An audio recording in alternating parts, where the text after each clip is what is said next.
How do you use Vectorworks' new phasing tools? Hi, I'm Jonathan Pickup. I've been teaching Vectorworks for a long time. And for a long time, we've always had this challenge with existing and proposed construction. How do you do a renovation where you can clearly show what's existing, what's demolished, and what's proposed? Until now, we've always used classes to control this information. But Vectorworks have introduced a new phasing concept that allows you to choose the phasing of your projects. Now, the idea behind this is to control phasing for the life of the building, not just this one construction project.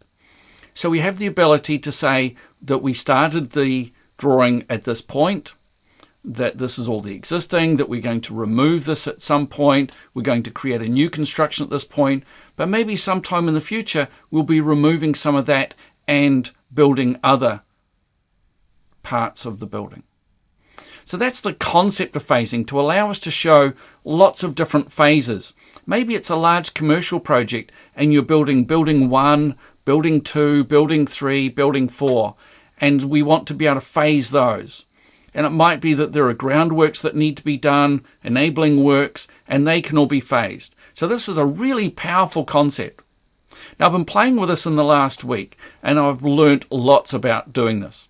So let's have a quick look into this. I'm not going to do a deep dive today on phasing. I'm just going to show briefly how phasing is designed to work. If you want to get into a deep dive, join my community. We're going to be looking at this in detail, probably more than once, because there's a lot to this. So first of all, I've got some drawings here. Let's start with the existing plan. And there's my existing plan, and you can see it showing my existing work. Then I've got my demolition plan. Now you can see in the demolition plan, it shows clearly the areas that need to be removed. The areas coloured in this way are controlled by my phasing protocols. If we have a look up here, it's already got my legend that tells me what things are being removed, what things are being demolished. So that's pretty cool. Let's have a look at my framing plan. Now my framing plan shows all the areas that are new, and it shows them in blue because I've chosen that for the presentation of the proposed work. I can then have a floor plan where I'm still using the phasing, but I'm not using it to change colours. And this is kind of crucial, understanding that we have this ability to show the phasing, but also to choose whether or not we change the colours of it. In my roof plan, I'm showing the parts that are new, and I've made it quite apparent which parts are new. My section is also using my phasing, and it's showing the parts that I want to show. Let me show you how quick it could be. So I'm going to make a copy of this viewport. I want this to become my demolition plan. Now, phasing is using data visualization. Now, if you're part of my community, you'll know that I've covered data visualization to start using a concept like phasing. So how does this work? So I grab this and I say that I want to show demolition. And you can see it's changed. I want this to show what's new. And so it's showing what's new. But I've also created some of my own phases. I created this one here, new work, where you'll see that it shows a lot of this new work, but the colors have gone. So to me, this is a great way of showing this information. Now, phasing doesn't replace layers and classes, but it does help to show the phasing. So one of phasing's really cool tricks, I reckon, is the ability to show relocated. And so you can make furniture, you can make objects move from one place to another because they're relocated. Let's go back to my walls layer. So this is the design layer where it all happens. Here it is here. Now I can use layers and classes to control this, but I can also use my data visualization. So here you can see absolutely everything. This is both the new, demolished, and existing. So if I use my data visualization, I can go to phase 1 complete. Now I can have a look at my demolition. That's the area to be demolished. I can have a look at the new. There it is there. I can have a look at a different view so we can see different information there. That's my roof plan. I can have a look at my new work. I can have a look at everything. And you can see there's the colors. So this green table is actually relocated from this point, and so you can actually have relocated objects. You can move them, and Vectorworks will remember where they are.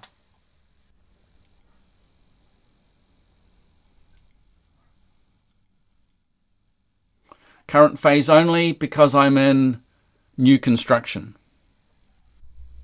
So that's a quick introduction to the concept behind phasing. Now, phasing does require you to think carefully about the order that you're going to be putting your information in.